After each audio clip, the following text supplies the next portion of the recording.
So I'm here today with Megan, a former client.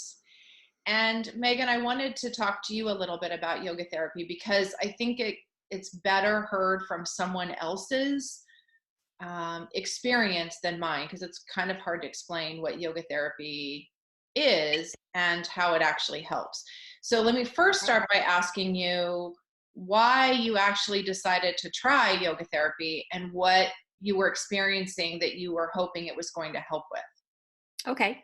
I was pretty against it, as you know, for quite a while because I really didn't understand what it was and what it could do for me. But I think what finally got me to kind of pull the plug was I wanted to quit my job.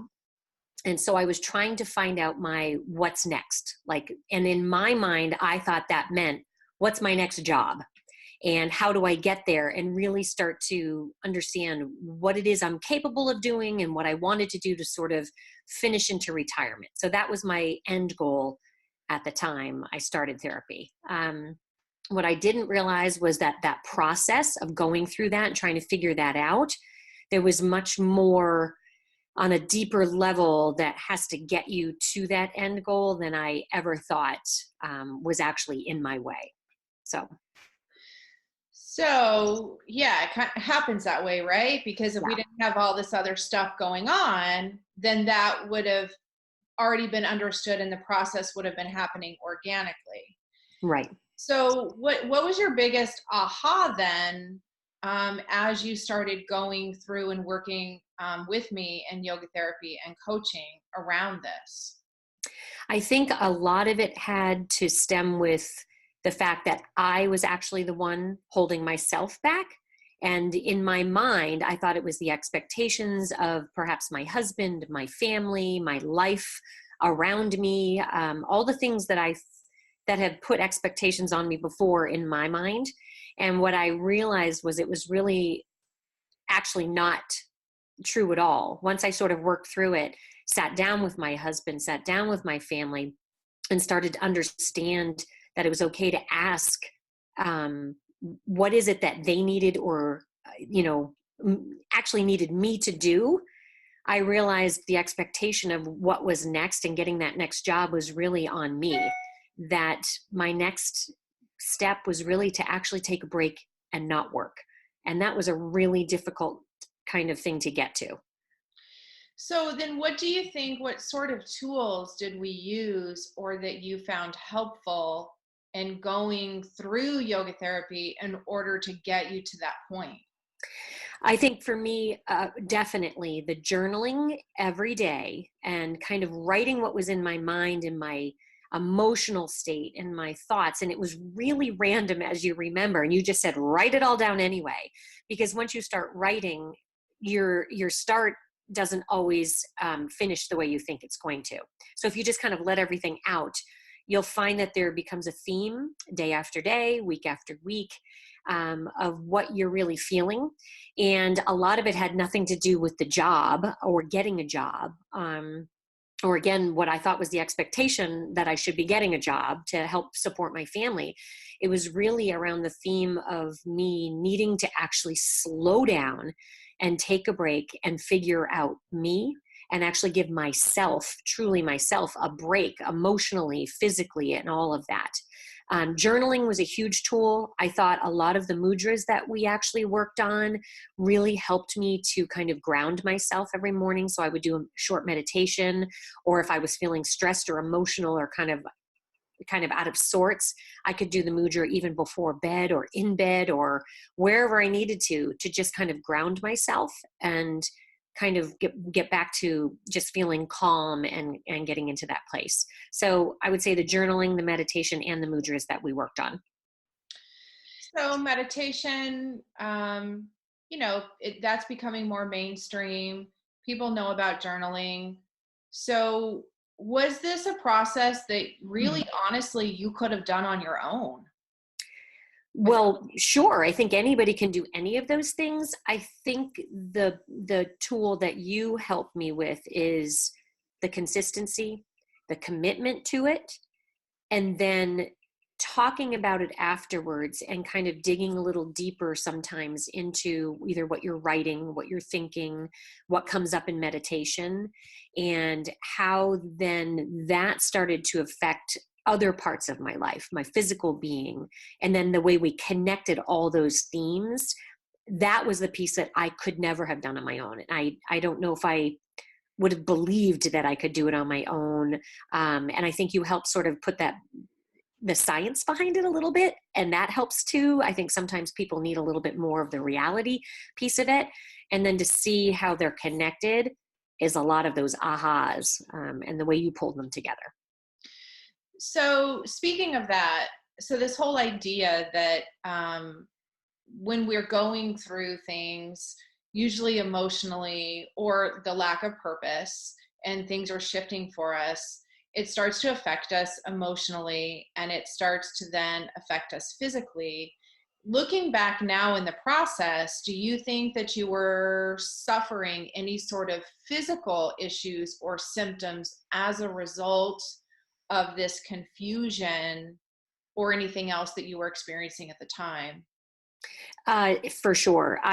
I would have blamed it on my age, or, the fact that my kids were going off to college, that kind of thing. But I think what I realize now is I didn't realize how exhausted I was and how tired I was. And I think that gets to, that actually ends up hurting you somewhat physically too, because if you're always pushing yourself when you're tired all the time, that you can injure yourself as well. So I think the exhaustion, I never realized how tired I was. I think as moms and as women, we just go, and we're doing for everyone else, and we sort of get lost in the process and forget about ourselves. And so once I actually slowed down and stopped for a little while, I was surprised when I let myself rest, how much more energy I actually had. But the biggest physical piece for me was I've always had problems with my knees, or so I say. And you helped me really to understand the mind-body connection with the knees and some fears or some other things that you kind of harbor, and how they can come out in your knees. And I think one of the biggest things was when we talk about the physical pain I was experiencing when my son was experiencing it, and it all came out in my knees and my legs.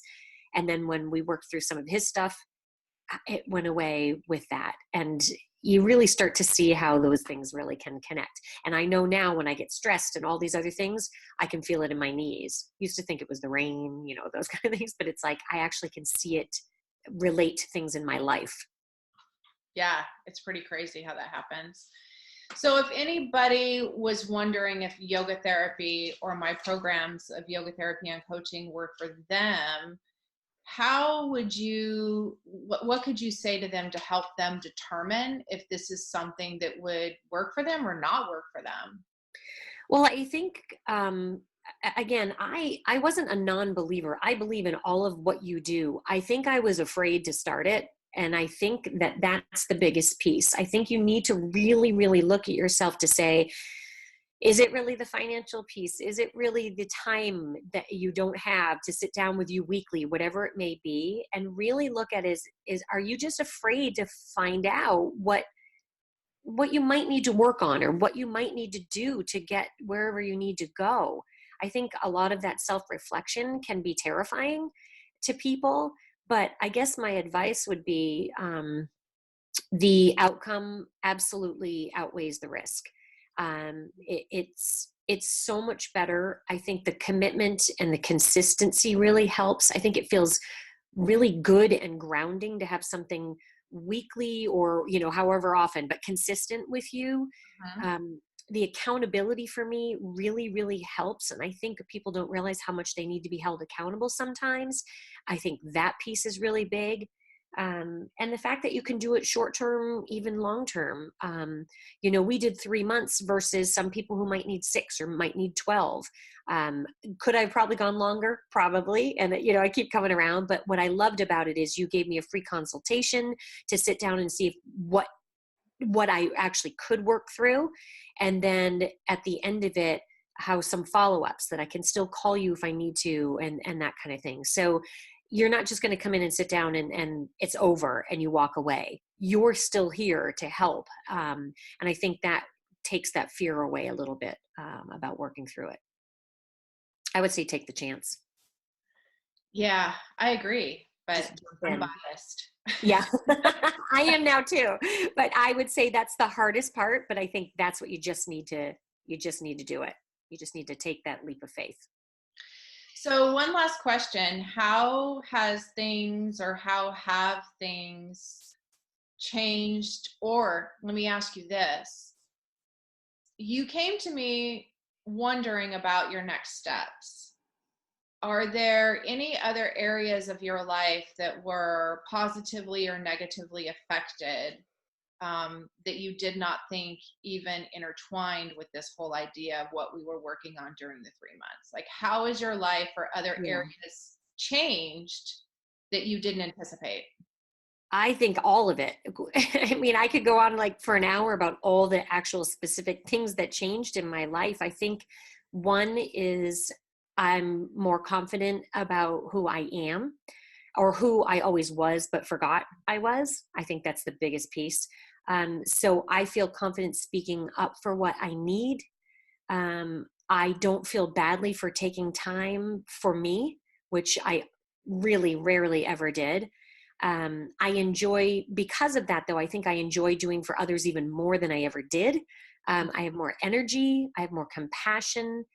Um, but I think the biggest piece that really came to me in my life is, one, for sure, my connection with my husband, which really wasn't bad, is even better. We've kind of gotten back to us again and being honest with each other about just what we need, and not being afraid to say that, and not being afraid of the actual reaction.